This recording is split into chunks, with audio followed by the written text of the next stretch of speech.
Maktablarda maktab va sinf remonti uchun pul yig'ish taqiqlanadi. Hozir men sizlarga maktab remonti uchun pul yig'ish noqonuniy ekanligini bitta emas, 4 ta normativ huquqiy hujjat bilan tushuntirib beraman. Shularning ichidagi 4-normativ huquqiy hujjatni qo'llash orqali siz maktabdagi remont pulini umuman to'lamasligingiz mumkin. Demak, birinchisi, O'zbekiston Respublikasi Konstitutsiyasining 50-moddasiga asosan davlat bepul umumiy o'rta ta'lim olishni kafolatlaydi. Ikkinchisi, O'zbekiston Respublikasi Ta'lim to'g'risidagi qonunining 47-moddasiga asosan ta'lim oluvchilar bepul asosda umumiy o'rta ta'lim olish huquqiga ega.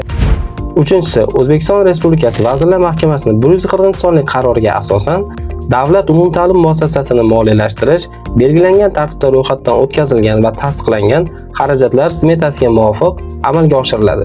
Yuqoridagi 3 ta normativ huquqiy hujjatga ko'ra umumiy o'rta ta'lim bepul ravishda davlat tomonidan yetkazib beriladi.